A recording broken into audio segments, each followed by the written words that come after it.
सभी को प्रणाम। आज के सेशन में हम देखेंगे कि रीवायरिंग और रीस्ट्रक्चराइजेशन क्या है।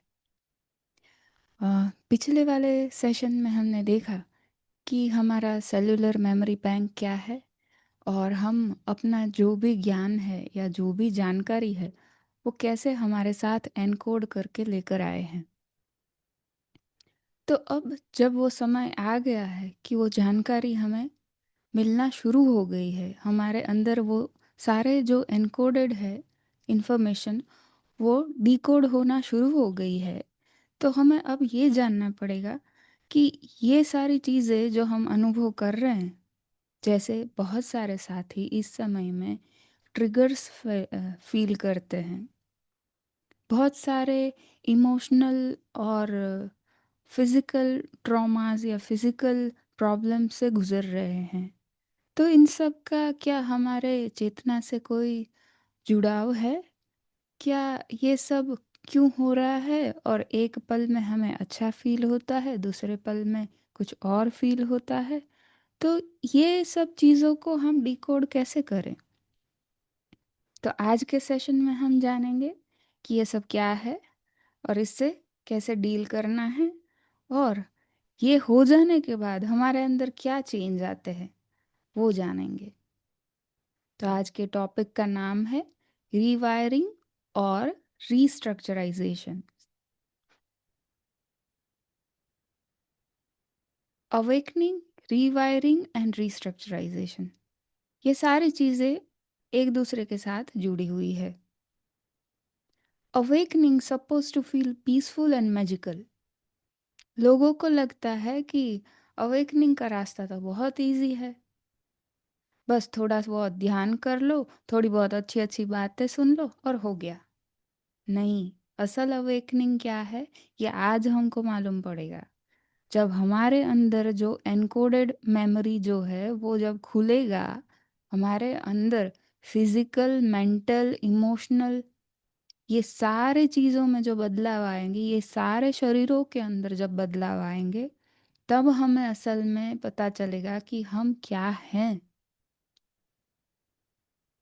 हमने, हर एक व्यक्ति ने अपना एक आइडेंटिटी बना के रखा है कि मैं ऐसा ही हूँ, मैं ऐसा ही करता हूँ, मुझे यही पसंद है। और इन्हीं रिजिडिटी की वजह से हम हर जगह प्रॉब्लम में फंसते हैं, या तो ये हमारे लिए एक बड़ी समस्या बन जाती है क्योंकि कुछ अलग आउट ऑफ द बॉक्स चीज़ हमारे सामने आती है, तो हम उसे बिल्कुल भी एक्सेप्ट नहीं कर पाते हैं। और ये सारे जो ट्रिगर्स है, एनकोडिंग जो खुल रहे हैं, डीकोड हो रहे हैं, वो सारे हमारे सामने वही चीज़ें ला रहे हैं जिसको बोला जाता है ना कि कंफर्ट जोन से बाहर लाना। हमारे अंदर जो एक डर, जो एक भय या एक संकुचित मानसिकता है, या तो हमारा जो बिलीफ सिस्टम है, उसको तोड़ के एक नई रचना करता है, वो है अवेकनिंग।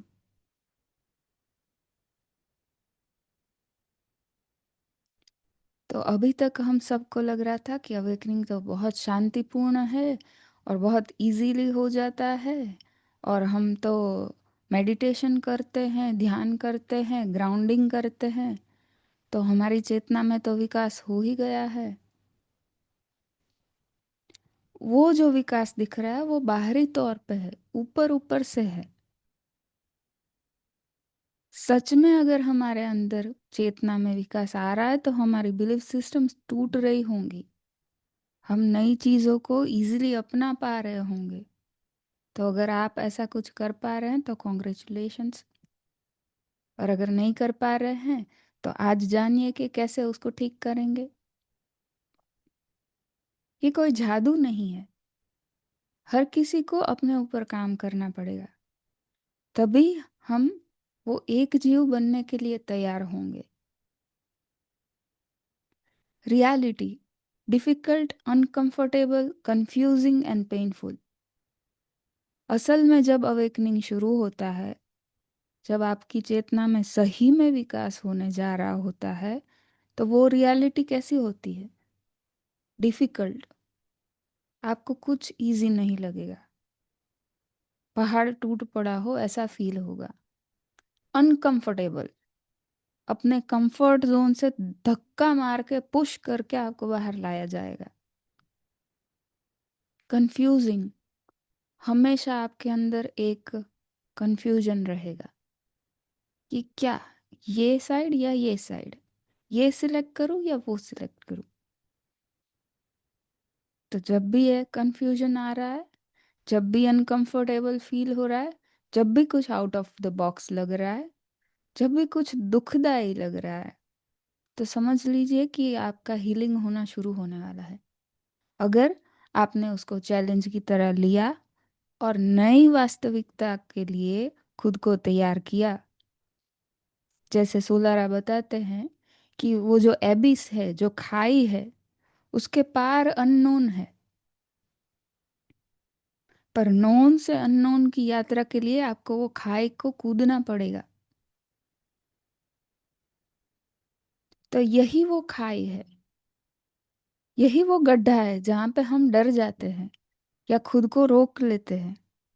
पर जो उसको जंप कर लेता है, उसकी चेतना एक स्टेप आगे बढ़ जाती है और वो ये सारे फेज से बाहर आ जाता है, चाहे वो दुख हो, अनकंफर्टेबल हो, कंफ्यूजन हो या पेन हो।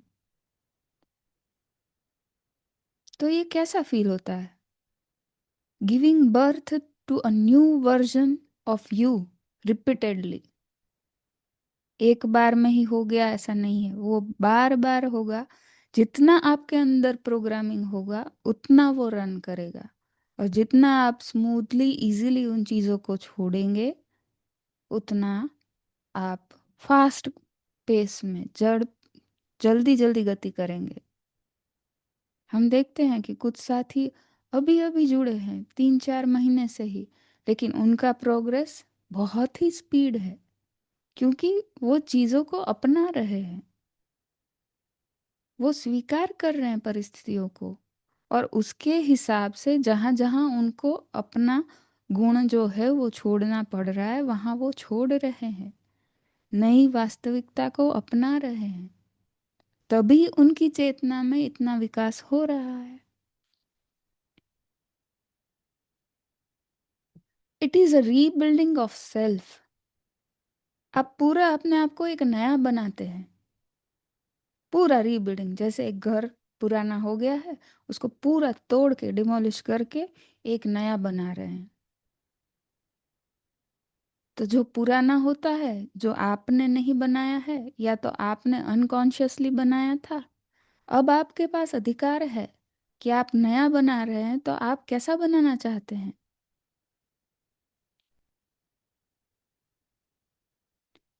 तो रीबिल्ड आप अपने हिसाब से करते हैं।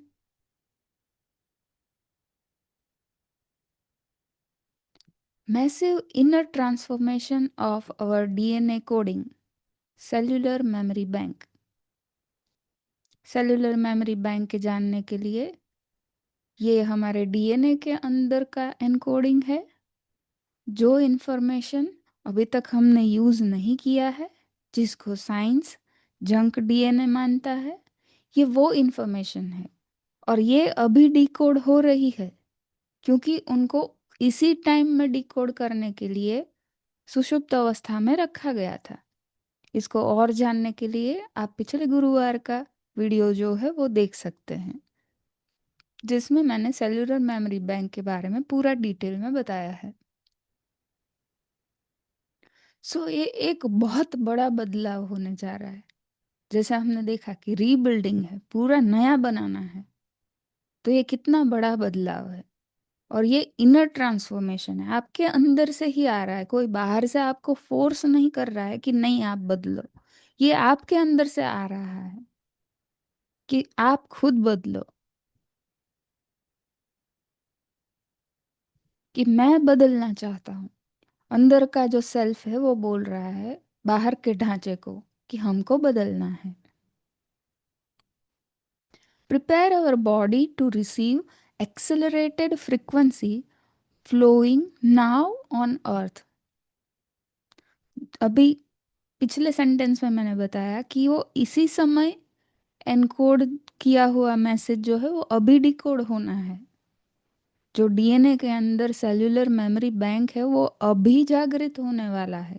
क्यों? क्योंकि इसी समय के लिए उसको सुषुप्त करके रखा था कि यहाँ पे एक पॉइंट ऑफ टाइम पे जहाँ पृथ्वी अपना फ्रीक्वेंसी बढ़ाएगा, पृथ्वी खुद एसेंड होना चाहता है, वो तैयारी कर चुका है, तब ये सारे पृथ्वी के जो जीव है या तो जो भी स्टार सीड है वो एक्टिव होंगे। तो कैसे एक्टिव होंगे वो? यही जो सोलार फ्लेयर्स आ रही है, जो सुमन रेजोनेंस में बदलाव आ रहा है, फ्रीक्वेंसी चेंज हो रही है अलग अलग जगहों पे, जा जाके जो अवेकन्ड वंस है वो ऑलरेडी एक्टिवेशन कर रहे हैं। वो सारी ऊर्जाएं जो है वो इस काम में लगती है, और वो हमारे जो जंक डीएनए है जिनको सुषुप्त कहा गया उसको जगा रहा है। जो रेगुलरली सुमन रेजोनेंस और सोलर फ्लेयर्स ये सब चेक करते रहते हैं उनको पता होगा कि कब कब कौन सी एनर्जीज पृथ्वी पर आ रही है, पृथ्वी का वाइब्रेशन कैसे बदल रहा है। Holding and anchoring the beam of light. अभी तक हम जितने मेडिटेशन करते थे उसमें क्या करते थे? प्रकाश के स्तंभ को धारण करते थे। प्रकाश के स्तंभ को हमारे सोल स्टार चक्र से पृथ्वी के केंद्र तक पहुंचा रहे थे। बीम को होल्ड कर रहे थे, वो प्रकाश के स्तंभ को धारण कर रहे थे, एंकर कर रहे थे प्रकाश को, वो फ्रीक्वेंसी को एंकर कर रहे थे। हमारा खुद का वाइब्रेशन हम बढ़ा रहे थे। वो सब क्यों कर रहे थे? इसी जो सेल्यूलर मेमोरी बैंक में जो डेटा पड़ा है उसको एक्टिव करने के लिए ही ये सब हो रहा था, और अभी भी हो रहा है। वो क्या करेगा? हमारा लाइट बॉडी का एक्टिवेशन करेगा। अभी भी अगर विश्वास नहीं होता है कि हमारा लाइट बॉडी है तो पिछले के पिछले गुरुवार का सेशन देखिए। अगर आप स्वयं को स्टार सीड मानते हैं तो स्टार सीड लाइट बॉडी में थे। अगर आप अभी भी स्टार सीड हो तो आगे चलकर आपका भी लाइट बॉडी होगा, या हो रहा है, बन रहा है। क्योंकि लाइट बॉडी क्या है? अभी जो हमारा ये शरीर है ये कार्बन बेस्ड शरीर है जिसके एक एक कण में कार्बन बसा हुआ है। वो आगे चल के क्या बन रहा है लाइट बॉडी के लिए? वो सिलिकॉन बेस्ड बन रहा है।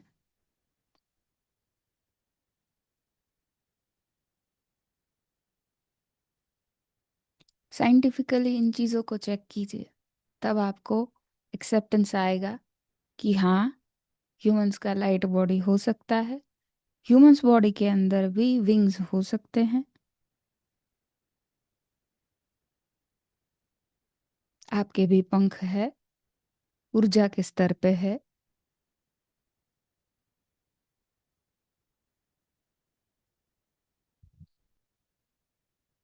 Each of us will activate our pre-encoded memory patterns. पिछले वीडियो को देखिए ध्यान से, उसमें बताया है कि सबके अंदर जो एनकोडेड मैसेजेस है वो एक सेक्रेड ज्योमेट्री में बने हुए हैं। प्री एनकोडेड मेमोरी पैटर्न्स, वो लिखा हुआ नहीं है, उसमें एक पैटर्न है, उसमें एक ज्योमेट्री है। वो ज्योमेट्री के शेप में उसमें एनकोडेड है, और सबका वो ज्योमेट्रिक पैटर्न अलग अलग है, यूनिक है। According to our progress in conscious awareness. तो ये जो पैटर्न सब है वो कैसे खुलेंगे? सबके एक साथ खुल जाएंगे? नहीं। जितना जिसका चेतना का स्तर विकसित हो रहा है उसका उतना वो एक्टिवेशन होता जाएगा, स्टेप बाय स्टेप। क्योंकि ये शरीर भी और ये इमोशनल बॉडी भी उन चीज़ों को झेल पाना चाहिए, एक झटके में नहीं हो सकता। जैसे एक साथ खाना खाने से मोटा नहीं हो जाओगे, पेट ही खराब होगा। वैसे ही अगर प्रोग्रेशन करना है, चेतना को आगे बढ़ाना है, तो level by level, level by level, layer by layer वो आगे बढ़ेगा। कुछ लोग इसीलिए बोलते हैं ना कि इवेंट कब होगा, ये कुछ हो नहीं रहा है, कोई बदलाव क्यों नहीं दिख रहा है। एक या दो एक्स क्लास के सोलर फ्लेयर आ जाएंगे, कोई झेल नहीं पाएगा। हम उस चीज के लिए तो यहाँ नहीं आए हैं। स्टार सीड का काम ही यही है कि जो बदलाव लाना है उसको स्मूथली लाना चाहिए, ताकि सब उस चीज को ग्रहण करके आगे बढ़ सके। यहाँ कोई प्रलय का काम करने के लिए नहीं आया है, या प्रलय के हेतु से नहीं आया है। ये बहुत ही ध्यान देने वाली बात है। अभी भी जो लोग भविष्यवाणियों में ही उलझे रहते हैं, उनको ये समझना जरूरी है।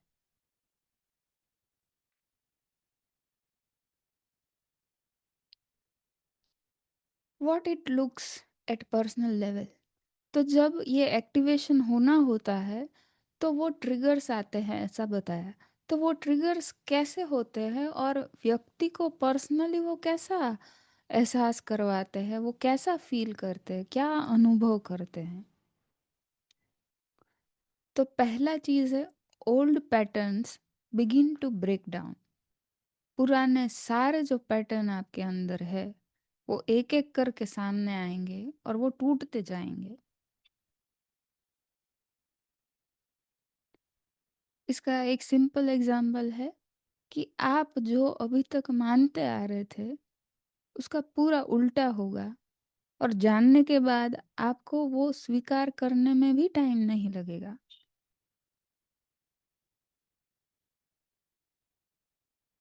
जस्ट फॉर एन एग्जाम्पल, कि कोई नॉन वेज खा रहा था, अचानक से उसके अंदर ये ट्रिगर आया कि ना, मुझे ये नहीं खाना चाहिए, और वो वेजिटेरियन बन जाता है। या तो जो वेजिटेरियन है वो वेगन बन जाता है। वो ये भी सोचता है कि मुझे डेयरी प्रोडक्ट्स या एनिमल प्रोडक्ट्स का भी यूज नहीं करना चाहिए। तो वो उसके अंदर स्वतः आया है, उसको किसी ने बताया नहीं कि तुम ये करो, और किसी का सुन के वो नहीं कर रहा है। जब सुन के करेगा तो उसके अंदर बहुत से डाउट्स आएंगे। जब वो खुद अपने अंदर से वो स्वीकार करता है, तब उसके लिए बदलाव करना बहुत इजी हो जाता है। तो ऐसे ओल्ड पैटर्न्स जो है, ओल्ड बिलीफ सिस्टम जो हमारा है, चाहे धर्म से रिलेटेड हो, चाहे दिनचर्या से रिलेटेड हो, चाहे साइंस से रिलेटेड हो, चाहे रिलेशनशिप से रिलेटेड हो, ये सारे पैटर्न्स जो है, जो आपके अंदर ट्रिगर की तरह काम करेगा। जरूरी नहीं कि आपको सारा का सारा आए, बहुत सारी चीजें आप बहुत इजीली मूव ऑन कर सकते हैं, लेकिन आप एक पर्टिकुलर चीज को लेकर आए हैं जो आपको ट्रिगर की तरह हिट करेगा। और सबसे उसका बेस्ट एग्जाम्पल ये है कि आप वो स्वीकार ही नहीं कर पाएंगे कि आपके अंदर वो ट्रिगर है या कोई बिलीफ सिस्टम है।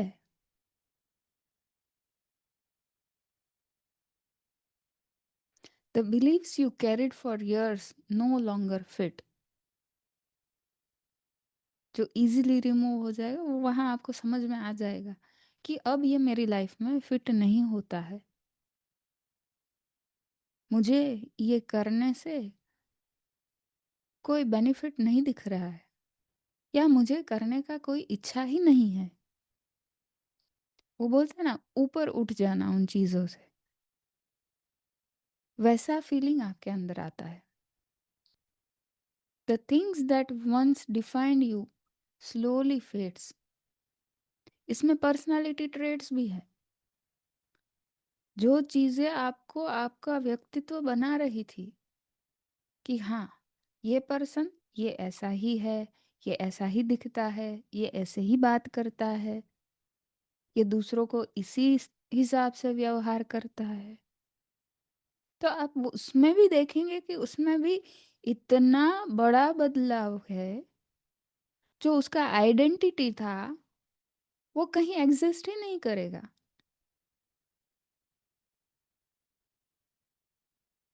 तो हम जैसा बोलते हैं ना कि ये तो पूरा अपने जड़ों से ही बदल गया। धरमूल बदलाव जिसको बोलते हैं वैसा। A cellular level shift make you realize that life was only a small piece of who you truly are. अभी तक आप जिस आइडेंटिटी का चोला पहनकर चल रहे थे, ये सेलुलर लेवल का जब बदलाव आपके अंदर आएगा तो आपके अंदर ये रियलाइजेशन आएगा कि वो एकमात्र पार्ट था अभी तक का मुझे बनाने के लिए, अभी तक के मेरे अनुभवों के लिए। अब उन चीज़ों को मुझे साथ लेकर चलने की ज़रूरत नहीं है।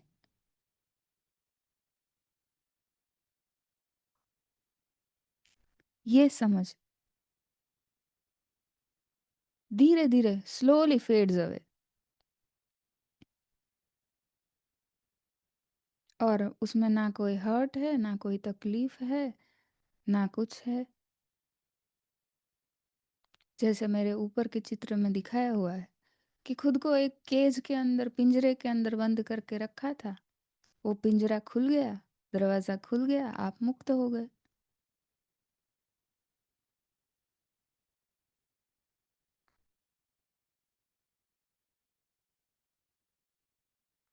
PEMP implanted before your incarnation। तो ये जो ट्रिगर्स है, ये जो पैटर्न्स है, मेमोरी पैटर्न्स है, वो कब से हम लेकर आए थे? याद कीजिए स्टार सीड वाला वीडियो। जब हम खुद प्रकाश के जीव थे, लिक्विड लाइट थे, वहां से पृथ्वी पर अवतरण लेना था, तो ये मनुष्य शरीर धारण किया हमने। उस टाइम उन्होंने ये सारा इंफॉर्मेशन डाल दिया हमारे अंदर कि भले ही तुम अनगिनत जन्म मरण के चक्रों से पसार होगे, लेकिन जब समय चाहिए, जब तुम तैयार होगे, जब तुम उस ट्रिगर को पहचानोगे, तब तब ये इम्प्लांटेड मेमोरी जो है वो एक्टिव होगा।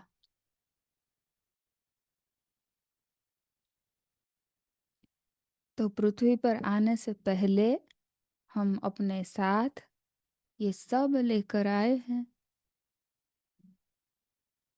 Activation by various triggers at specific time. आगे जैसे कहा कि जब पृथ्वी जागना चाहती है, पृथ्वी का समय हो गया है, उसका वाइब्रेशन बढ़ रहा है, सूर्य का वाइब्रेशन बढ़ रहा है, ब्रह्मांड में सभी एक स्टेप आगे बढ़ना चाहते हैं, तब ये सारे एक्टिवेशन होंगे। तो ये ट्रिगर्स एक्चुअली है क्या? Triggers are hidden shadow part of your self. आपके ही अंदर छुपा हुआ आपका ही एक गुण है। जैसे ये इमेज में पिंजरे में छुपा हुआ है। Those you don't accept easily. आपको बोला जाए कि ये आपका ट्रिगर है या तो ये आपका शेडो है, नहीं एक्सेप्ट करेंगे आप। नहीं, मैं ऐसा हूं ही नहीं, मैं ऐसी हूं ही नहीं, मेरे अंदर ऐसा कुछ है ही नहीं। तब आप जब रेजिस्ट करें, तब आपको खुद को समझ जाना पड़ेगा कि ये आपका ट्रिगर है। इसके ऊपर अगर काम किया तो आप चेतना के एक और स्तर में आगे बढ़ जाएंगे। और अगर उसके साथ जूझते रहे या उसको फिर से छुपाने की कोशिश करेंगे, तो अगेन वो कभी ना कभी सरफेस पे आएगा, क्योंकि अभी समय है उसका ट्रिगर होने का। वो एक्टिव होगा ही होगा। तो जितनी जल्दी आपके सामने ऐसी चीजें आ रही है, तो उसका सॉल्यूशन निकालें। और सबसे बेस्ट सॉल्यूशन आप खुद हो, क्योंकि आप जब अपने अंदर ये विचार विमर्श और मंथन करेंगे कि ये कहाँ से आया है, ये क्यों है, किस किस के साथ होता है, कब कब होता है, कौन कौन सी परिस्थिति में ये ट्रिगर होता है, तब आपको उन सारे प्रश्नों के जवाब मिलेंगे। क्योंकि आप ऑलरेडी अपने हायर सेल्फ के साथ जुड़ चुके हैं, अपने वास्टर सेल्फ के साथ जुड़ चुके हैं। और कुछ लोग जो अपने सेलेशियल गार्डियन से भी जुड़ चुके हैं, जो सोलारा का बुक रीड करके या तो वर्कशॉप में पार्ट लेकर उन चीज़ों को सीख चुके हैं। तो आपके लिए ये एक बहुत अच्छा समय है, और आपके पास वो पावर है कि आपको इसे कैसे डील करना है। बहुत सारे साथियों ने अपना गैलेक्टिक सिग्नेचर जो है वो डिकोड करवाया गौरहरी जी से। तो आपके गैलेक्टिक सिग्नेचर में भी वो चीज़ें लिखी हुई है कि कौन कौन सी चीज़ों के ऊपर आपको काम करना है। तो अगर आपको वो भी समझ में नहीं आ रहा है कि मेरा ट्रिगर क्या है, तो वो भी एक यूनिक चीज़ है, आपको हेल्प कर सकता है कि कैसे आपको खुद के ऊपर काम करना है। उसमें A to Z डिटेल दिए हुए रहते हैं। हमने जितने भी साथियों का अभी तक गैलेक्टिक सिग्नेचर देखा, उन सब में वो सारा इंफॉर्मेशन है।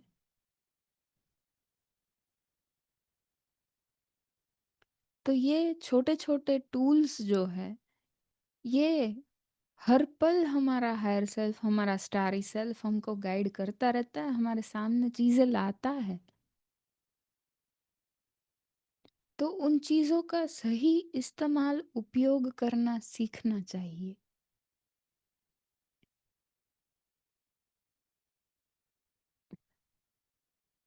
You don't accept easily, mostly emotionally draining, shaking your whole being। ये ट्रिगर छोटे मोटे नहीं होते हैं।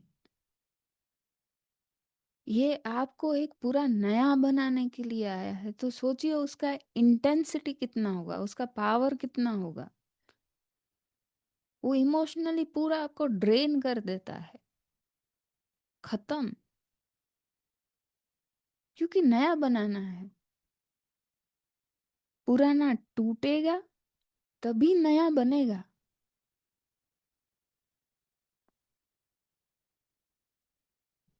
शेकिंग योर होल बीइंग, जिस चीज को आप बचपन से पालते आए हैं, बड़ा करते आए हैं अपने अंदर, उसको छोड़ना या उससे मुक्त होना, बट ऑब्वियस बिल्कुल इजी नहीं है।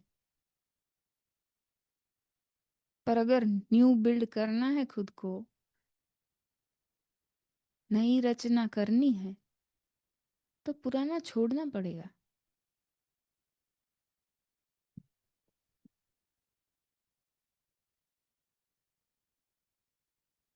देखते हैं कि what it looks at personal level, उसमें फिजिकल क्या सिम्टम हो सकते हैं। अब पहले मैं ये चीज़ एक क्लियर कर देना चाहती हूँ कि यहाँ पे फिजिकल सिम्टम्स, जो बुक है सोलारा का, और मैंने जो और एक रेफरेंस से इसको पढ़ा है रीवायरिंग के लिए, उसमें क्लियरली कुछ कुछ सिम्टम्स दिए हुए हैं। पर ये इतने तक लिमिटेड नहीं है। और इन सिम्टम्स को बिना किसी अ, चेतना के स्तर के मान लेने से कि यही मेरा चेतना का स्तर ही बढ़ाने के लिए, ऐसा ज़रूरी नहीं है। जब तक आपके अंदर वो इंट्यूशन नहीं आता है, इन चीज़ों को आप मेडिकली इग्नोर भी मत कीजिए। और आपकी किसी आदत की वजह से या आपकी किसी फिजिकल कंडीशन की वजह से अगर ऐसे सिम्टम्स हैं, तो उन्हें ये एक्टिवेशन का या ट्रिगर का नाम मत दीजिएगा। ये बहुत ही सोच समझकर फॉलो करने वाली चीज़ है। और ये सिम्टम्स ऐसे हैं कि ये आपके बॉडी को एक्सट्रीम लेवल का हार्म नहीं करेंगे। ये जस्ट आएंगे, थोड़ा टाइम रहेंगे, फिर you are back to normal. So ये सुनिए, लेकिन एक गांठ बांध लेने की ज़रूरत नहीं है कि मेरे साथ भी यही हो रहा है या मेरे साथ भी ऐसा होगा। ऐसा बिल्कुल नहीं है। ये सोलारा ने अपने बुक में जो लिखा हुआ है रिस्ट्रक्चराइजेशन वाले पार्ट में, मैं उन पॉइंट्स को शेयर कर रही हूँ। अनयूजुअल फिजिकल सिम्टम्स, कुछ अलग हो रहा होगा आपके शरीर के अंदर। स्लगिशनेस, लेथार्जी जिसको बोलते हैं, कि कुछ काम ना करने की इच्छा, कि पूरा दिन पड़े रहो। फिजिकल एक्टिविटी करने का आपको मन नहीं होगा। क्यों नहीं होगा? क्योंकि आपका जो सारा एनर्जी है वो रिस्ट्रक्चराइजेशन में और इंटीग्रेशन में यूज हो रहा है। आपका शरीर अंदर ही काम कर रहा है, तो उसको जो एनर्जी चाहिए वो तो लगेगा ना। तब आप बाहर जो काम कर रहे हो उसमें एनर्जी लगाएंगे तो अंदर का काम नहीं होगा। तो थकान, स्लगिशनेस या आलस्य जिसको बोलते हैं वैसा फील होना, कभी कभी फ्लू जैसे सिम्टम्स, जैसे सर्दी खांसी जनरली होता है, तो हमको कैसा फील होता है कि हम लेटे रहे, रेस्ट करें, और 2-3 दिन में फिर ठीक हो जाते हैं। तो ये बिल्कुल वैसा ही है कि अंदर जो नए कोड्स जो है वो एक्टिव हो रहे हैं, नई संरचनाएं बन रही है, तो वो पुराने को तोड़ रही है, नया बना रही है। तो तोड़ने में भी एनर्जी लग रहा है, नया बनाने में भी एनर्जी लग रहा है।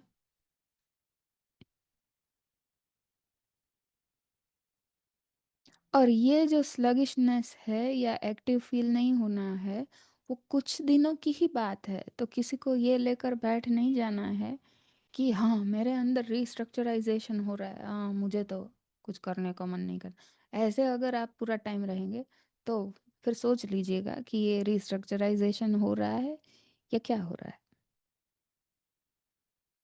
स्ट्रेंज क्रेविंग्स, जो आप कभी नहीं खाते थे या कभी खाना नहीं पसंद करते थे या कभी खाने का सोचा भी नहीं था, वो खाने को आपको मन करेगा।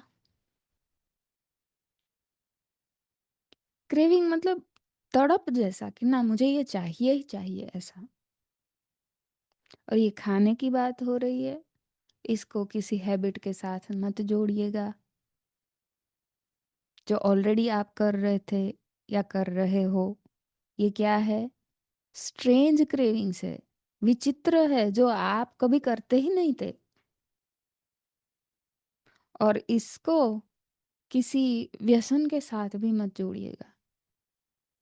ये खाने पीने की बात हो रही है, फूड पैटर्न्स है ये।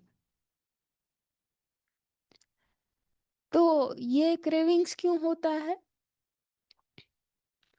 मैटर्स ऑफ नरिशमेंट, आपके अंदर जो रिकंस्ट्रक्शन हो रहा है, जो रीडेवलपमेंट हो रहा है, रीबिल्डिंग हो रहा है, रीवायरिंग हो रहा है। रीवायरिंग किस लेवल पे? न्यूरॉन्स के जगह पे। तो उसको भी नरिशमेंट चाहिए, जो अभी तक कभी एक्टिव हुआ ही नहीं था, या जो काम पहले हुआ ही नहीं था, उसमें जो एनर्जी का लगाव लगता है, जितना एनर्जी खर्च होता है, वो तो आप में कभी हुआ ही नहीं। तो अभी हो रहा है तो अभी उसको चाहिए ना।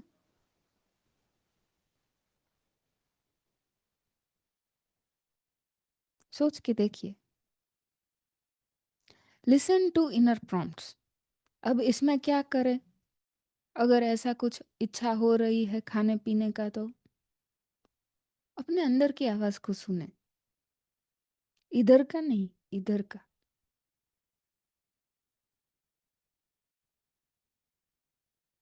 दिमाग आपको गलत राह दिखा सकता है, दिल नहीं दिखाएगा।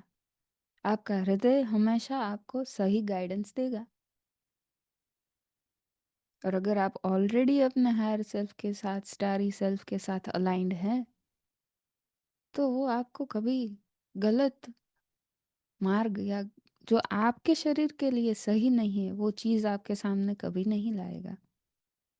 तो ऐसा कुछ विचित्र इच्छा हुई खाने पीने की, तो इनर प्रॉम्प्ट, अपने अंदर की जो आंतरिक सूझबूझ है, उसका उपयोग करें। और ये भी सेम जैसे आगे वाले में मैंने बताया कि वो स्लगिशनेस थोड़ा टाइम ही रहता है, ये स्ट्रेंज के क्रेविंग्स भी जो है वो कुछ टाइम ही रहेगा। ऐसा नहीं कि फिर आपको उसका आदत ही पड़ जाएगा, ना, ऐसा बिल्कुल नहीं है। जैसे ही आपका इंटीग्रेशन समाप्त हो जाएगा, वो स्ट्रेंज चीज़ें भी बंद हो जाएगी। Less food, lighter and healthier options. खाने का जो हमारा क्वांटिटी है, जितनी मात्रा में हम खाते थे पहले, वो क्वांटिटी कम हो जाएगा। पहले अगर थाली भर के बैठते थे तो अब आधा थाली खाओगे। और उसमें भी आप क्या ऑप्शन पसंद करोगे? जो लाइटर है, खाना डाइजेस्ट करने के लिए इजी है, जैसे फल, जैसे सलाद, या प्रोटीन वाली चीज़ें। ज़्यादा तला हुआ नहीं, ज़्यादा प्रोसेस्ड नहीं, ये सारी चीज़ें आप खुद ब खुद अवॉइड करेंगे, क्योंकि शरीर को पता है कि उसको अपना एनर्जी कहाँ लगाना है। अगर वो हैवी खाना अगर क्रेविंग करेगा और आप हैवी खाना लेते रहेंगे, तो वो उसको डाइजेस्ट करने में सारा ऊर्जा ख़त्म कर देगा। फिर नया स्ट्रक्चराइजेशन में क्या होगा, कैसे होगा? वो ऊर्जा की कमी का भरपाई कौन करेगा? तो बॉडी को पता है कि क्या करना है।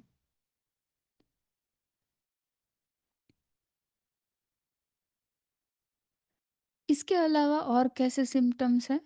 Ringing years.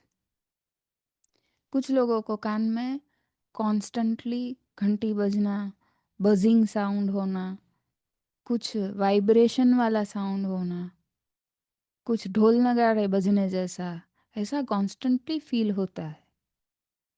Again, for a short period of time. इसके पीछे का साइंटिफिक रीज़न क्या है?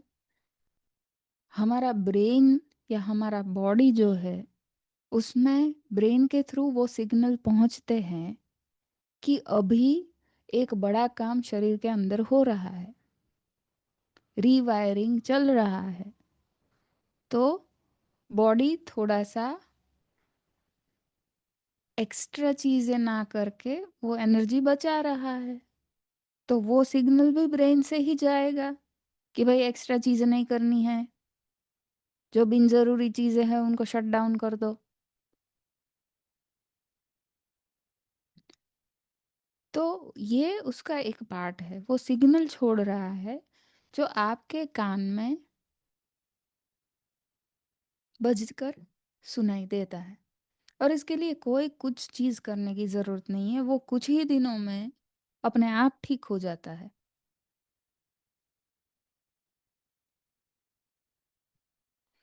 Pain in the back and neck. गर्दन में, पीठ में, कमर में दर्द। अगेन उसका साइंटिफिक रीज़न क्या है? कि जब एक्स्ट्रा चीज़ कुछ हो रही होती है, तो शरीर के ऊपर एक एक्स्ट्रा बर्डन जैसा पड़ जाता है। तो वो उस वे में सिग्नल भेज रहा है कि अभी रिलैक्स करने का टाइम है। थोड़ा यहाँ वहाँ दर्द होगा तो इंसान अपने आप जो है वो थोड़ा रिलैक्स कर लेगा, कि बैठा है तो चलो थोड़ा लेट लेते हैं। लेटा है तो थोड़ा सो जाते हैं। और इनमें से कोई भी चीज़ कांस्टेंट नहीं है, फिर से मैं बता देती हूँ।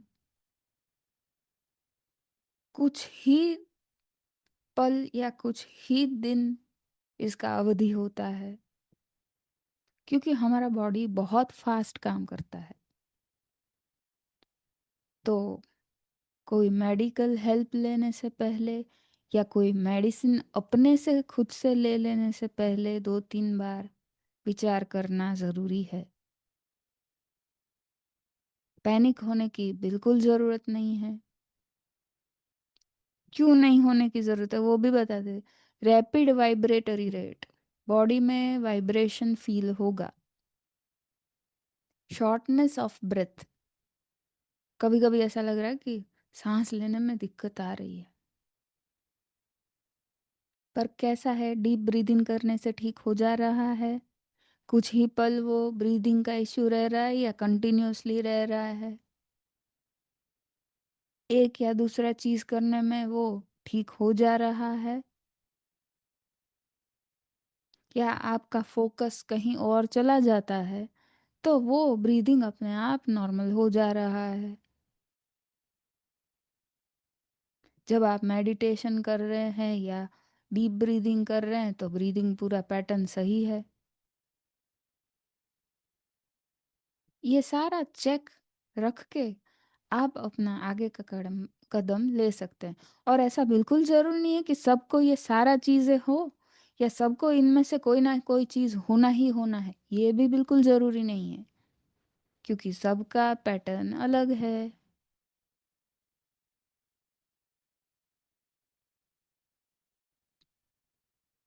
इरेटिक हार्ट बीट, कभी कभी हार्ट बीट फास्ट हो गया हो ऐसा फील होगा, फिर नॉर्मल हो जाता है। तो ये सारे अनुभव है, इसमें आपको क्या करना है तो सोलारा यहाँ बताते हैं कि हील योर सेल्फ। हमने इतने सारे मेडिटेशन, हीलिंग, सारे टेक्निक्स बताए हुए हैं। जो लोग आरबीटी करते हैं उनको बहुत सारा हीलिंग टेक्निक पता है। जो तात्सु के साथ वर्कशॉप कर रहे हैं उनको बड़े बड़े हीलिंग टेक्निक पता है। और इसके अलावा भी हमारे चैनल पे हीलिंग के बहुत सारे मेडिटेशन पड़े हैं। ग्राउंडिंग करने से बहुत हीलिंग मिलता है। क्रिस्टल्स और जो भी स्टोन आपको रेजोनेट करता है वो आपको हील कर सकते हैं। और हाँ, बहुत सारे लोगों के गैलेक्टिक सिग्नेचर में ये भी निकलता है कि शेयर करने से, जो व्यक्ति सही है उनके साथ बात करने से, जिनके साथ डिस्कस करने से आपको फ्रूटफुल रिजल्ट्स मिलते हैं, या इवन कागज़ पेन लेकर लिख लेने से भी बहुत सारे इमोशंस को आप क्लियर आउट कर सकते हैं। तो इतने सारे हीलिंग के चीज़ें हैं, आप खुद ही कर सकते हैं।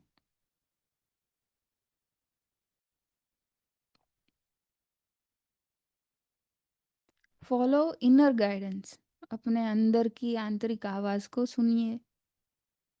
और एक्सट्रीम लग रहा है आपको तो मेडिकल हेल्प लीजिए। पर अगर कुछ है ही नहीं, तो इसमें डॉक्टर भी आपकी कोई मदद नहीं करेगा। वो भी बोलेगा कि हाँ, ज़्यादा से ज़्यादा वो 1-2 मल्टीविटामिन देकर आपको बोल देगा कि ठीक हो जाएगा धीरे-धीरे।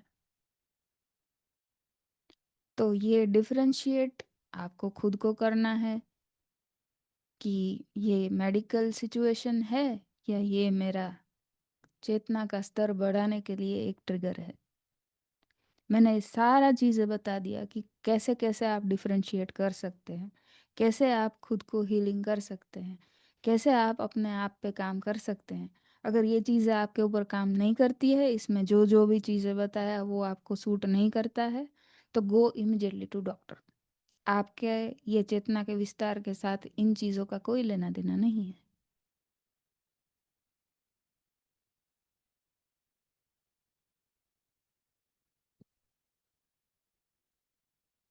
तो जब इनसे हम उभर जाते हैं या इन चीज़ों से हम निखर कर बाहर आते हैं तो कैसा फील होता है?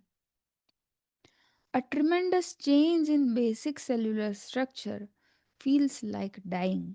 जब प्रोसेस चल रहा होगा तो आपको ऐसा फील हो रहा कि आपके अंदर का कुछ मर रहा है, क्योंकि वो आपका आइडेंटिटी है, राइट? या आपका एक बहुत ही स्पेशल चीज़ है, स्पेशल गुण है, तो आपके अंदर वो इनसिक्योरिटी भी होगा, वो डर भी होगा कि ये कुछ मैं खो रहा हूँ या खो रही हूँ, इसके बाद मेरा क्या अस्तित्व होगा। ये सारे डर आएंगे और वो ऐसा ही फील करवाएगा कि आप अंदर से मर रहे हैं और एक नया व्यक्ति जो है वो जन्म ले रहा है। This strongest triggers for change sent from our higher or vaster self। तो ये ट्रिगर कौन भेज रहा है? कोई व्यक्ति या कोई परिस्थिति? नहीं, ये ट्रिगर आपका हायर सेल्फ, आपका वास्टर सेल्फ जो है वो भेज रहा है, क्योंकि उसको पता है कि कौन सी समय रेखा में मुझे इसे बदलना है। कब समय सही है? जब ये व्यक्ति फिजिकल शरीर में जो है वो इस चीज को ठीक करने के लिए सक्षम है। But then something beautiful happens. जब ट्रिगर हो गया, उससे उठ गए, एक नया सेल्फ बन गया, तब बहुत सुंदर चीज सामने आएगी। क्या होगा? हमारे अंदर बहुत बड़ी स्पष्टता आ जाएगी, क्लैरिटी आएगी। Our energy flow is different. जो चीजें हमें अटका के रखी हुई थी, जो हमको बांध के रखी हुई थी, जिसने हमें मर्यादित बना दिया था, वो चला गया। अब पिंजरे से छूट गए हैं। अरे वो पिंजरा का कोई अस्तित्व ही नहीं रहा, तो आप मुक्त हो गए। तो वो एनर्जी का फ्लो फिर कैसा होगा? एक पूरा नया ऊर्जा आपके अंदर, वो आपके चेहरे पे भी दिखेगा, आपके कार्य में भी दिखेगा, आपकी वाणी में भी दिखेगा, आपके कॉन्फिडेंस में भी दिखेगा। We find the solution to the issue, or it is simply no longer an issue। तो जो वो ट्रिगर था वो हमारे लिए एक समस्या था, तो या तो हमें उसका सॉल्यूशन मिल गया है जिससे हम उससे उभर गए, या तो वो उसका अब कोई अस्तित्व ही नहीं रहा, वो इश्यू इश्यू है ही नहीं हमारे लिए। हमारी सोच, हमारी समझ इतनी विकसित हो गई कि वो हमारे लिए अब कोई इम्पोर्टेंस ही नहीं है उस चीज़ का।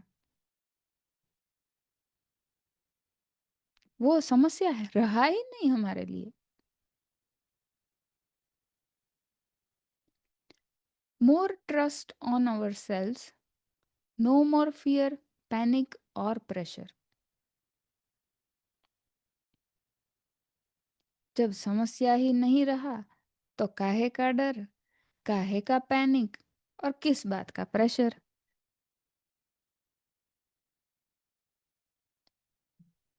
और खुद के ऊपर विश्वास आएगा ना। आपको खुद को कॉन्फिडेंस कैसे आएगा? जब खुद के ऊपर विश्वास आएगा कि हाँ मैं ये कर सकता हूँ, हाँ मैं ये कर सकती हूँ, हाँ ये मैं बदलाव ला सकती हूँ अपने अंदर, तो एक अलग आत्मविश्वास आएगा। Realisation of self worth. आपका खुद का इम्पोर्टेंस खुद के लिए क्या है वो समझ में आएगा कि आपका स्टैंड कहाँ है, आप कहाँ खड़े हैं।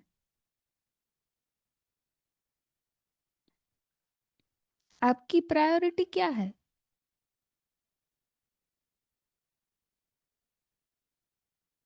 आपका लेंस क्या है? आप क्या किस दृष्टिकोण से खुद को देखते हैं? वो सारा जो धुआँ छँट जाने के बाद जो क्लियर सब दिखता है, वैसा दिखेगा।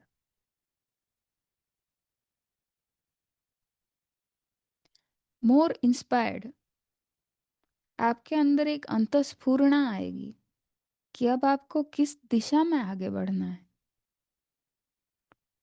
खुद को कहाँ ले जाना है, आपका पर्पस क्या है और उस पर्पस को फुलफिल करने के लिए आपको क्या करना चाहिए।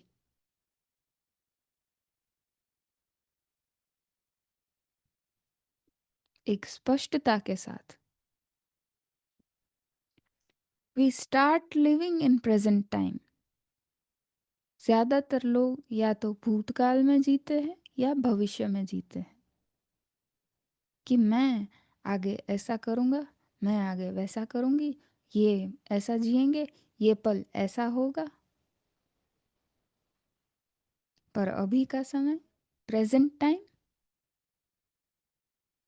जो है, जो कर रहे हैं, उसको तो पूरा डिटर्मिनेशन के साथ पूरा पूरा देकर करिए। तब वो पास्ट जब कल बन जाएगा तो उसका रिग्रेट नहीं रहेगा कि वो समय था, ये काम था, ये मैंने ठीक से नहीं किया, या ये चीज़ मुझे ऐसा नहीं करना चाहिए था, या ये चीज़ ऐसे किया होता तो और अच्छा होता। ये सब कंटेम्पलेशन में फिर से आप पास्ट में चले गए। तो प्रेजेंट में ना आप कल थे, ना आज के प्रेजेंट में हो। अगर आज के प्रेजेंट को ठीक रखोगे तो पास्ट भी ठीक रहेगा और फ्यूचर भी।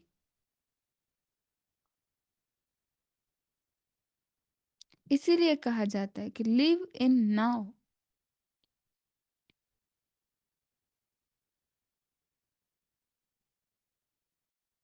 तो प्रेजेंट में जीना हम सीखेंगे इन चीज़ों से। फुल्ली अलाइव एंड अवेयर जब प्रेजेंट में है तो हर चीज़ के प्रति हमारा ध्यान है।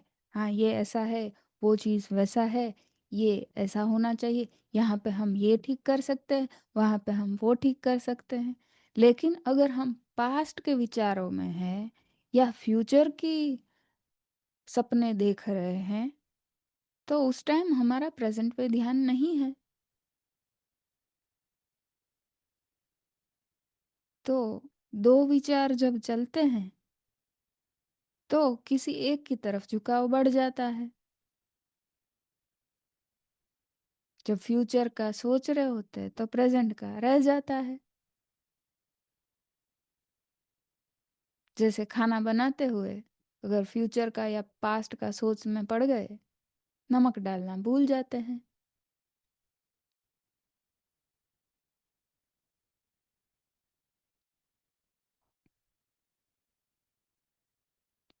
तो फुल्ली अलाइव और अवेयर रहेंगे अगर हम प्रेजेंट में जिएंगे। Our consciousness is no more under control of old patterns, belief system and social pressure. तब जो चेतना में वृद्धि हो गई है उसमें ओल्ड पैटर्न्स अगर सामने आ भी जाते हैं तो हो गया करके साइड कर देते हैं। अब हम फिर से इसमें नहीं फंसेंगे, बिलीफ सिस्टम में नहीं फंसेंगे, सोशल प्रेशर में नहीं आएंगे। क्यों? हमने तो स्वीकार लिया हम ऐसे ही हैं, सोसाइटी जो बोलना है बोले।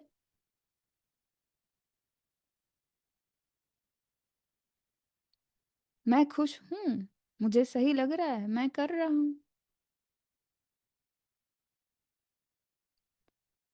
सोसाइटी वाले 2 दिन बोलेंगे फिर तीसरे दिन चुप हो जाएंगे। उसका प्रेशर मैं क्यों झेलूं? वो तो उनकी सोच है ना, वो सोचेंगे। वो क्या सोच रहे, वो मैं सोच कर क्यों अपना समय और इमोशन या अपना जो प्रेजेंट है उसको खराब करूं।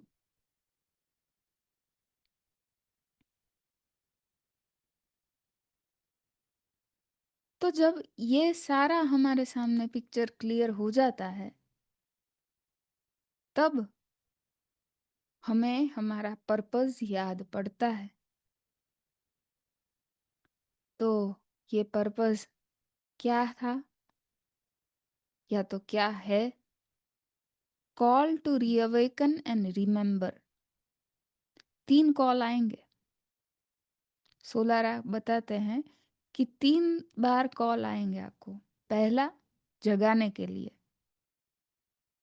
दूसरा, कॉल टू एक्शन। अब जाग गए, समझ लिया कि क्या पर्पस है, खुद को उसके लिए तैयार कर लिया, रिस्ट्रक्चराइजेशन हो गया। अब कॉल टू एक्शन, अब काम करो। और तीसरा क्या है? Call to return. जब काम हो गया तो आपका व्हीकल तैयार है, वन बीइंग का। आप उड़ने के लिए, अपने घर लौटने के लिए रेडी हो। कॉल टू रिटर्न, वो बुला रहे हैं, कॉल आएगा कि काम हो गया है, अब चलो।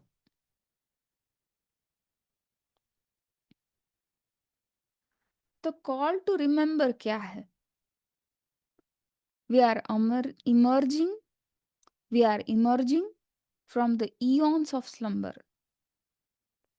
हमने देखा कि स्टार सीड जो है वो ह्यूमन फॉर्म में यूनिफॉर्म पहनकर पृथ्वी पर अवतरित हो गए। फिर सब भूल गए,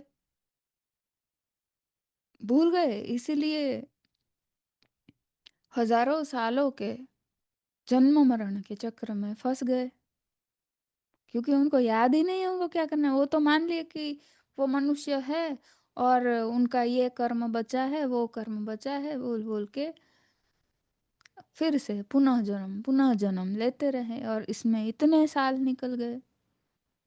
सुषुप्त अवस्था में वो मेमोरी जागा ही नहीं, वो एनकोडिंग खुला ही नहीं। तो जब कॉल टू रिमेम्बर आता है, तब ये एक्टिव हो जाते हैं। कौन? स्टार बॉन्ड्स, जो ऑलरेडी जाग चुके हैं, वो एक्टिव होकर दूसरों को जगाने का काम शुरू कर देंगे। तो इनको बोला जाता है स्टार बॉन्ड, जो धरती पर हैं, मनुष्य स्वरूप में हैं, पर उनको सारा चीजें याद है, और वो लग जाते हैं दूसरों को जगाने के लिए। Star bonds, those who remember. तो उनको भी सिग्नल मिल गया कि चलो तुम्हारा काम अब शुरू करना है, शुरू करो। Members of our angelic and starry brotherhood. तो ये स्टार बॉन्ड्स कौन है? हमारे ही एंजेलिक भाई बहन है, हमारे ही स्टारी ब्रदरिन है। थोड़े से हमसे एक स्टेप आगे है कि उनको सब याद है, तो वो हमारी मदद कर रहे हैं कि चलो भाई जागो तुम भी। जैसे सोलारा है, जैसे तात्सू है।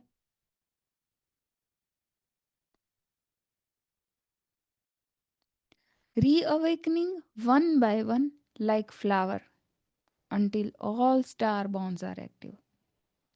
तो सब क्या एक साथ जाग रहे हैं?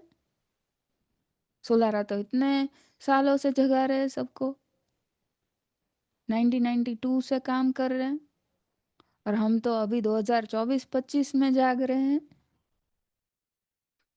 तो क्या वो ठीक से नहीं समझा पा रहे थे या हम समझ नहीं रहे थे? नहीं, ऐसा बिल्कुल नहीं है। सबका एक समय है, क्योंकि सबका अलग पैटर्न है। और कुछ लोग अभी भी नहीं जागे हैं, वो और आगे चल के जागेंगे 1 साल में, 2 साल में, कल या परसों तरसों, कभी भी। तो कैसा है, बगीचे में क्या सारे फूल एक साथ ही खिलते हैं? नहीं ना। हर रोज एक एक अलग अलग खिलता है या दो दो तीन तीन खिलते हैं, पर ऐसा तो नहीं कि एक साथ सारे खिल गए दूसरे दिन सारे जड़ गए। तो ये एग्जाम्पल देकर वो बताना चाहते हैं कि सबका जागने का अलग अलग टाइम है। जैसे सोलारा इतने सालों पहले जागे, तात्सु बहुत टाइम से जागे हुए हैं, हम अभी जाग रहे हैं। तो बगीचे में फूल खिलते ही रहेंगे, कभी कोई कमी ही नहीं है। पर सब जाग जिस दिन सब जाग जाएंगे, उस दिन वो वन बीइंग जो है वो एक्टिव हो जाएगा, adding to the song of resonance. सबका जब वाइब्रेशन एक जैसा हो जाएगा, सब हारमनी में आ जाएंगे, तो वो एक गाना गाएंगे सब। क्यों? सबका पर्पस सबको पता चल गया क्या करना है। लक्ष्य एक ही है, उद्देश्य एक ही है, रास्ते या मार्ग भले ही अलग हो।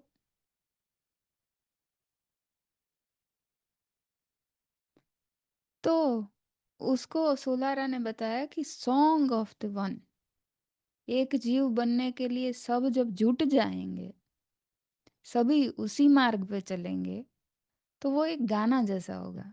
और सब एक साथ गाना गा रहे हैं कोरस में, तो कैसा सुंदर वो लगेगा जब सबका पीच एक जैसा होगा, एकदम सुरीला गाना।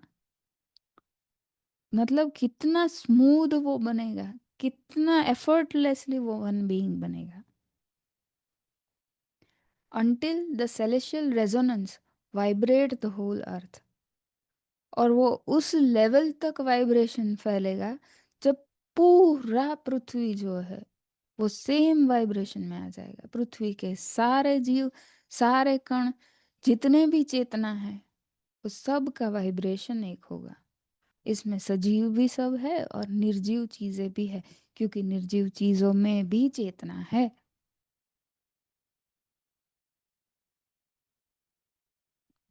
बर्थिंग अ न्यू रेजोनेंट अर्थ, जिसको हम हार्मोनिक अर्थ भी बोलते हैं। तो जैसा हमारा रीबर्थ होगा, वैसा पृथ्वी का भी रीबर्थ होगा। पर वो कब होगा? जब हम सब का रीबर्थ होगा।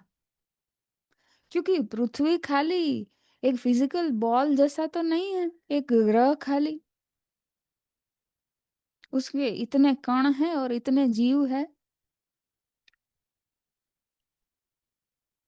और हम जिसे निश्चेतन मानते हैं या निर्जीव पदार्थ मानते हैं, वो हमारे जैसा जटिल नहीं है। वो पृथ्वी को अपना पार्ट या अपने को ही पृथ्वी मानते हैं।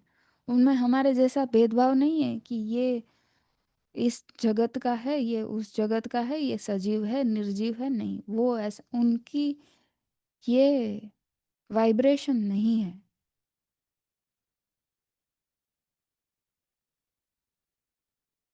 तो हम जो इतने एडवांस हैं, पर हमको ये बहुत अच्छे से समझ कर आगे बढ़ना है, काम हमको करना है। क्योंकि सारे एनिमल्स का एक ग्रुप का सोल होता है, सब प्लांट्स का सोल भी इंटरकनेक्टेड है, ह्यूमंस का सोल अभी इंटरकनेक्टेड नहीं हुआ है। हमको सबको कनेक्ट करके वो वन सोल, वन बीइंग, एक जीव जो है उसकी रचना करनी है, जो वन हार्ट है, जिसको सोवेरियन इंटीग्रल कहा है। तो अपने अंदर के जब भेदभाव खत्म होंगे, तब वो एकत्व आएगा।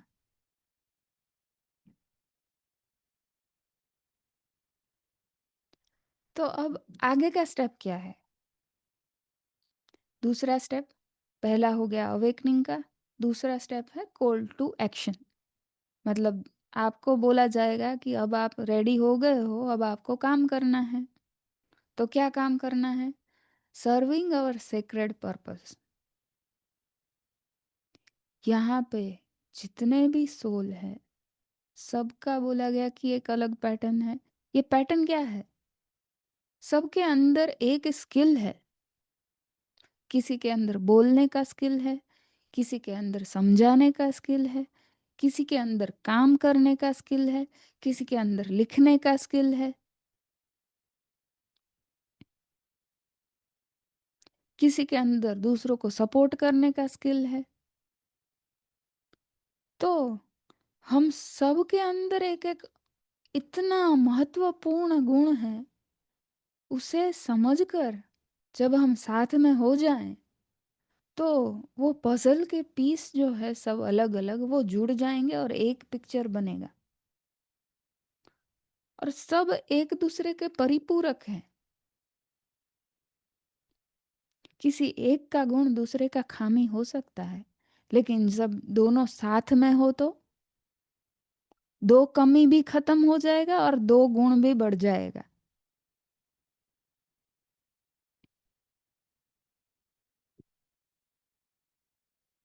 तो पर्पस क्या है? Melding spirit into matter. अब आप अगर ग्रुप के मैसेजेस ध्यान से देखते हैं, तो सोलारा का ही वो मैसेज था कि हम पृथ्वी पर क्यों हैं मनुष्य स्वरूप में।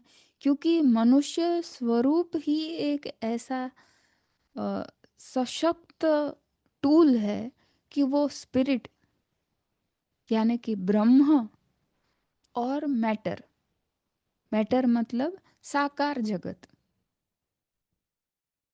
ये जो भौतिक जगत है, इन दोनों को एक कर सकता है। उसके बीच में वो ब्रिज जैसा काम कर सकता है। हम इसलिए यहाँ पे है कि ये जो स्पिरिट और मैटर दोनों अलग हो गए हैं, उनको एक करना है। और ह्यूमन सोल में, ह्यूमन बॉडी में, सोल और बॉडी दोनों मिलके ये स्पिरिट और मैटर को एक कर सकते हैं। कैसे? जब हर कण में, हर व्यक्ति में, हर पदार्थ में आप ये समझेंगे कि मैं ही ब्रह्म हूँ, वो भी ब्रह्म है, ये भी ब्रह्म है, जो दिख रहा है वो भी ब्रह्म है, जो अदृश्य है वो भी ब्रह्म है, तो सब एक ही हुए। जैसे सोलारा बोलते हैं कि एक स्टार फटा, उसमें अनेकों स्टार बने।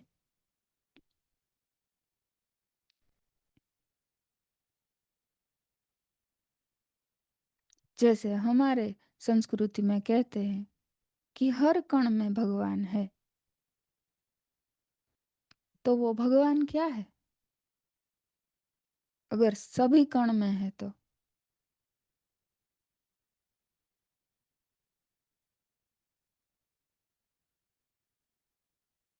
तो आप खुद भी एक भगवान है, एक निर्जीव पदार्थ भी भगवान है, और एक व्यक्ति जो आपके साथ है वो भी भगवान है। जब आप सबको इक्वली देखेंगे भगवान की तरह, तब वो वन बीइंग बनेगा। तब वो ब्रह्म और भौतिक जगत एक हो जाएंगे। और यही टास्क लेकर यहाँ पे सब आए हैं। Transforming everything into glowing radiance. जब हम प्रकाश के जीव है, ये पूरा जो ब्रह्मांड है वो प्रकाश और ध्वनि से बना है। तो जब एकत्व भाव में आएंगे, तो पूरा वो लाइट बन जाएगा। पूरा वो ग्लोइंग रेडियंस मतलब तेजस्वी प्रकाश बन जाएगा। The illusion of separation dissolved. एक हो गए फिर कहाँ अलगाव है। We receive our ticket to home. Home क्या कहा जाता है सोलारा के बुक में? जब भेदभाव खत्म हो जाता है, जब एक जीव बन जाता है, फिर आप कहीं पे भी रहो, वही आपका घर है।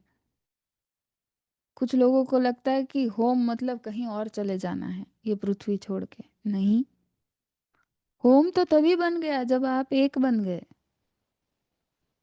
जब आप एक साथ आ गए।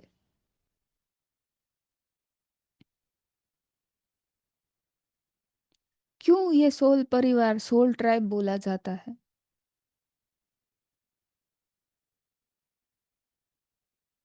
एक दूसरे को कुछ ही समय से जानते हैं हम, लेकिन ऐसा क्यों फील होता है कि हमारा जन्मों जन्मों का कोई नाता है,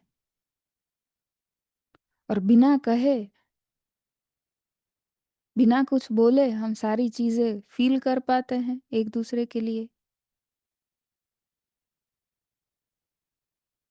और बिना किसी जद्दोजहद के, बिना किसी ज्यादा श्रम के, हम सब खड़े हो उठते हैं जब जरूरत पड़ती है उस सोल परिवार के लिए। और शायद वो ये भौतिक जगत के परिवार से कई गुना ज्यादा पावरफुल होता है।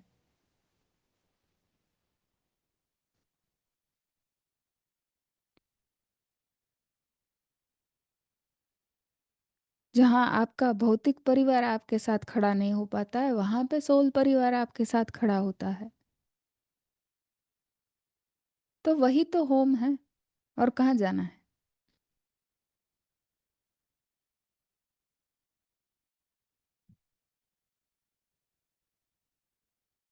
तो ये था रीस्ट्रक्चराइजेशन और रीवायरिंग के रिलेटेड सेशन। इसको मैंने सोलारा के स्टार बॉर्न से लिया है, और 1111 जो बुक है उसमें से भी कुछ पॉइंट्स मैंने लिए हैं। और जैकरी फिशर करके एक पर्सन है, उसके जो मैसेजेस होते हैं उसमें से कुछ पॉइंट्स मैंने लिए हुए हैं। तो ये है रेफरेंस। और आपको आज का सेशन कैसा लगा, या आप कमेंट बॉक्स में ज़रूर बताइएगा। इससे रिलेटेड आपको कोई भी प्रश्न है, आप यूट्यूब पे कमेंट कर सकते हैं, आप टेलीग्राम पे भी लिख सकते हैं, और आपका अनुभव भी शेयर कर सकते हैं। इससे जुड़ी कोई भी इंफॉर्मेशन आगे आपको चाहिए, कोई भी गाइडेंस चाहिए, तो आप हमें टेलीग्राम पे संपर्क कर सकते हैं। और आपको हमारा काम अगर सही लग रहा है, आपको कहीं ना कहीं थोड़ा सा भी आपके जीवन में परिवर्तन, बदलाव ला रहा है, तो आप हमें पेमेंट मेथड से किसी भी अन्य सहायता भी कर सकते हैं, क्योंकि हम बैकग्राउंड में बहुत सारे ऐसे कार्य कर रहे हैं, इस प्रकार के एक्टिवेशंस चल रहे हैं जिसमें फाइनेंशियल लागत लगती है। तो जो भी आप सहायता करना चाहे, आप हमें, ये बाजू में क्यूआर कोड है, उसे स्कैन करके भी पे कर सकते हैं। यूट्यूब के डिस्क्रिप्शन बॉक्स में भी पेमेंट का सारा इन्फॉर्मेशन है। आपका छोटा सा योगदान भी हमारे लिए एक बहुत मूल्यवान चीज़ है, और ये हमें इसमें आगे बढ़ने के लिए और लोगों को और हेल्प करने के लिए बहुत मोटिवेट करता है। तो आप सबको बहुत बहुत धन्यवाद, बहुत बहुत कृतज्ञता, प्रणाम। फिर मिलते हैं अगले सेशन में बहुत जल्द।